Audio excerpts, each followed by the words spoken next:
something real quick out of my files, Karma. I wanted to actually read something that I had written a while ago that kind of gets an idea across of what I've been talking about when it comes to conspiracies and stuff. Okay. It's kind of like my take on a lot of it. I've actually gotten into them, or I've gotten into them more than what I have most other things, and I think this will pretty much sum it up on a lot of the stuff that I have. If I can get it real quick. Yeah, here it is. Let me read this real quick, and it'll kind of get an idea of where I'm going with it. I did a video series on YouTube called Into the Abyss, and I had a note in my notepad that I did on the computer for it, and I want to just share it.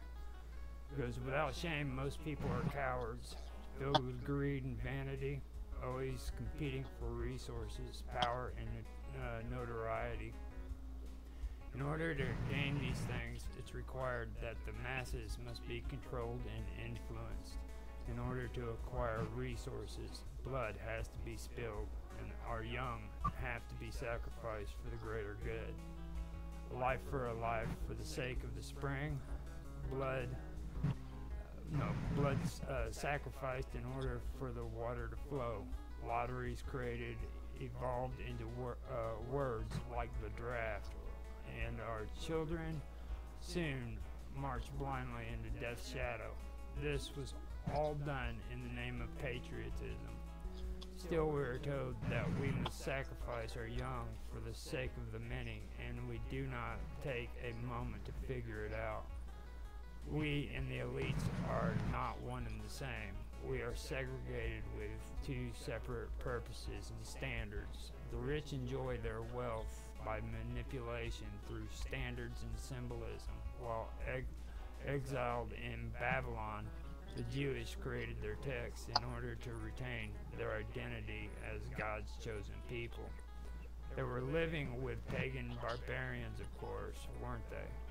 People who worship gods by laying in their own excrement, yet understood the moon cycle by the 5th century BC. It is also a wonder how Babylonian ideology found its way into the Talmud and then eventually into the Quran. We are placed in positions accordingly. If we are smart enough, though, we can climb our way out of the cesspool through the use of fame, intellect, money, and beauty. Even then, though, we are still called upon to sacrifice ourselves or loved ones for the greater good. The greater good, of course, is a small percentage of people who enjoy living in penthouses or in the south of France. It's all about wants and needs, and the object of the game is the rich manipulating the poor in order to gain what they want, usually by monopolizing resources, then extorting us with laws that we then submit to without disagreement. It is only with laws it's only when laws affect the elites negatively that those laws change. Poor people and their families are nothing more than pawns on a chessboard. Still, the ruling class was gracious while they changed from kings and queens into elites, changing their personas and status while meeting their growing needs, building towers that climb above their surroundings, overwhelming us in hypnotic spells of grandeur. We worship the Eiffel Tower, Golden Gate Bridge, and even the Twin Towers that fell in recent years. The blood of children is smeared upon the foundations of those structures, but do we care? We place our vanity at the doorstep of two buildings while victims still perish today. We send our children off into the darkness, and some don't return. The world is actually overpopulated, and some believe that sacrifices have to be made for the greater good. This seems to be a common theme in every issue too, but what is the greater good though? WHO, the World Health Organization, actually has statistics on how many people are estimated to die within the next 50 years. John found out too, in order for the environmentalists to achieve what they want, carbon levels in the atmosphere need to go down to 165. In 1985, carbon levels were at 225. By the year 2000, levels were down to 185. In order for carbon levels to make it down to 165, the human population has to decrease. With a population of over 7 billion, we can't achieve a carbon level of 165. In other words, population control is top priority in geopolitics. To achieve these goals, people must die and sterilization laws enforced. How proud we were when those towers were built with foundations strong and sure. Under these towers, a spring was buried, filled with chaos and fury so pure. This is a poem. A battle raging so strong and silent, and the people without a clue, hidden away within isolated bubbles so far away from the world and all of its troubles.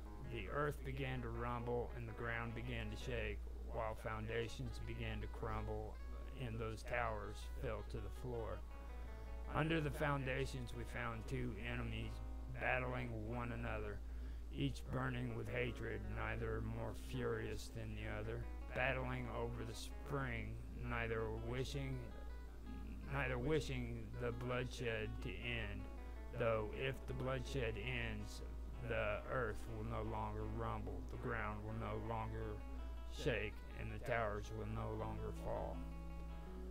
Brainwashing was with propaganda, listening to stories that are told. Boys and girls wish to adventure, glossy-eyed, young, and wanting to shoot a gun while playing with black powder. Searching for adventure, fortune, fame, they travel to far-off lands. Mystery and adventure is all they see. Yet, the more that is seen, the more they want, and the more will be revealed. So sail across to that faraway land, map the skies as they go. The young shall create, not destroy, or be hypnotized. The young should create, not destroy, or be hypnotized and mesmerized either. Kids, though, will see what they only wish to see. When they go just over that hill, they will see what was once golden orchards, pastures once filled with rose petals, now nothing but scorched land. Looking towards the horizon, they will speak of way back when, remembering how it used to be, when grass grew green and we were truly free, while in the back of their minds lay all the shame, what they truly became the day they decided that they had to be, the day they decided what they had to become, the lies they fell for and the leaders they followed, who selected only the best of the stock, those who decided who shall live and who shall die. And that's the end of it. But that was one of the last things that I ended up writing about the subject. Or that was the last. You wrote that? Yeah, I wrote that. Nice. That's I believe that was the last thing that I did for that series on YouTube. But, you know, I mean, whenever I talk about conspiracy theory, that's kind of what I'm getting at, you know.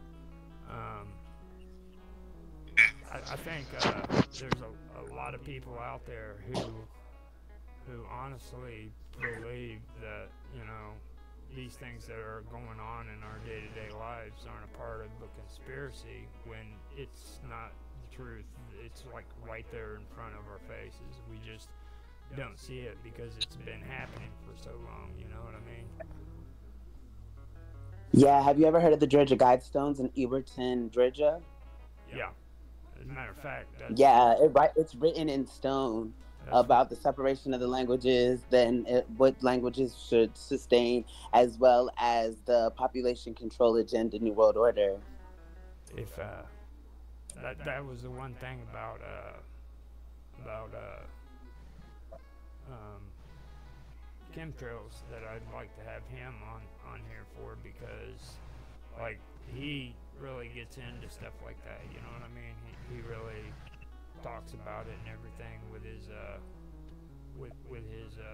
record or streams. I guess or no uploads videos. So I Yeah. mean, I have my disagreements with some of the stuff he says because he believes that it's connected to like aliens and things like that. But there's people who believe in aliens who believe like there's this contract that keeps aliens away from the humans. So as long as we follow that contract, we're okay. And I told him in a comment, I'm like, I don't believe that if there's aliens that had all that technology and were so much more advanced than us, they would, abide by a contract between Earth and aliens from outer space. I don't feed into that. But if they're not, aliens are just higher form of intelligence, and also too, they're not combative. Aliens are more loving and more friendly than we are, because we're actually, like, I don't want to say trickled down versions, but again, our DNA has been altered because initially we started out. I don't want to say we started out as aliens.